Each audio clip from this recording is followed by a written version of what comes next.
Je me vengerai.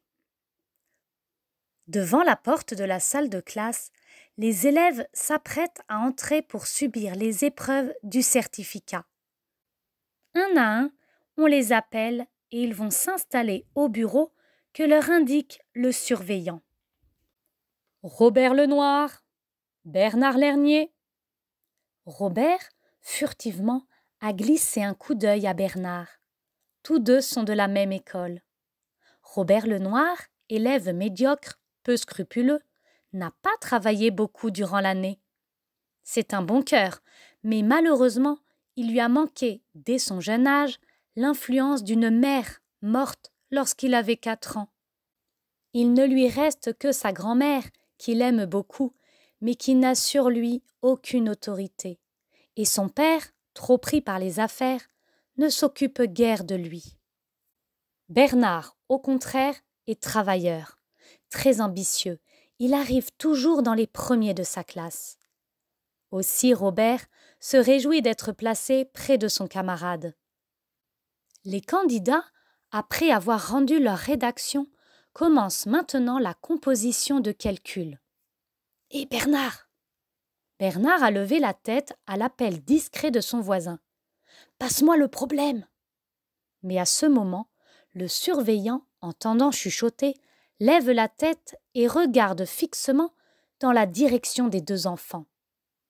Quelques minutes se passent en silence et Robert, plus doucement, reprend. « Hé ! Laisse-moi !» réplique Bernard. « Tu vas nous faire pincer !» Alors le surveillant s'est approché à grands pas et, sans vouloir écouter les explications de Bernard, a marqué d'un signe les 2 copies.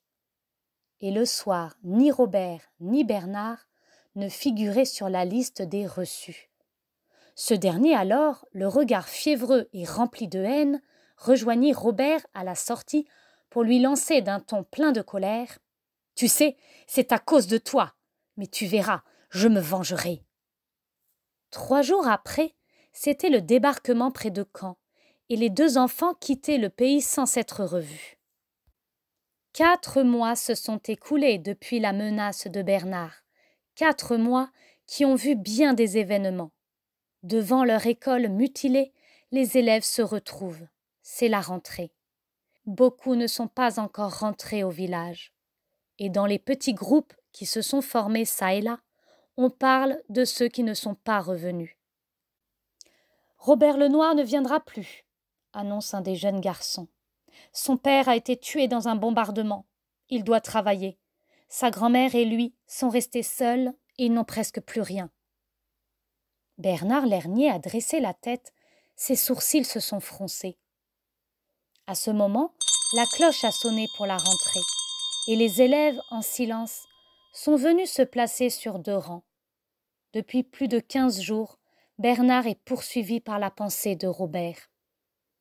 Le jour de la rentrée, il était bien décidé à se venger, comme il l'avait dit. Aujourd'hui, il ne peut plus. Et souvent, lorsqu'en passant, il voit son ancien camarade, il a presque envie de venir lui parler. Mais son orgueil se révolte. Non, il n'ira pas. N'est-ce pas à cause de lui qu'il a échoué à son examen ?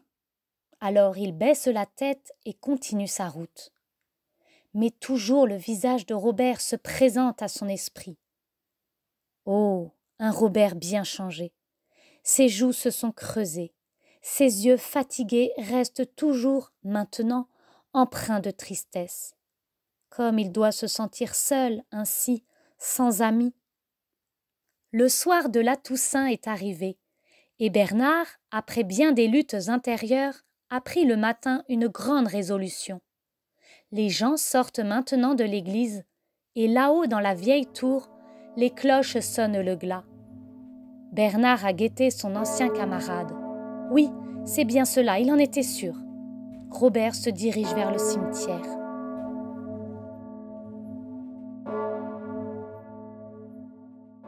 Le temps de passer à la maison pour y prendre un bouquet de fleurs acheté la veille, et voilà Bernard sur la route, déjà suivi par Robert. Celui-ci, après quelques détours dans les allées, s'est penché sur la tombe de ses parents. De ses yeux, les larmes coulent, pressées et brûlantes.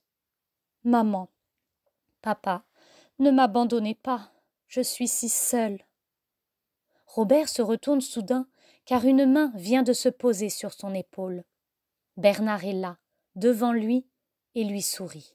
« Toi, Bernard !»« Oui, » répond l'arrivant en déposant ses fleurs au pied de la croix. « Je t'ai vu si triste depuis ton retour et si seul. Veux-tu que nous soyons amis ? Dis, veux-tu ? » « Mais tu m'avais dit, tu te rappelles ?» Et l'autre, tendant bien franchement la main.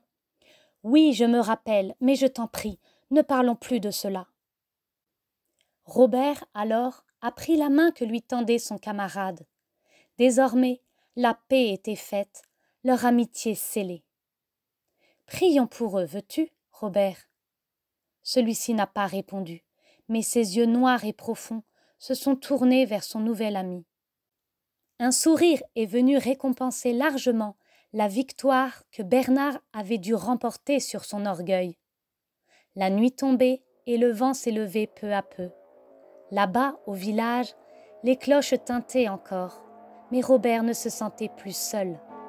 La prière adressée à sa maman et à son papa quelques instants plus tôt venait d'être exaucée. Il lui semblait revoir encore les visages aimés lui sourire. Mais ce que les deux amis ne voyaient pas, c'est le Christ qui se penchait vers eux pour les bénir.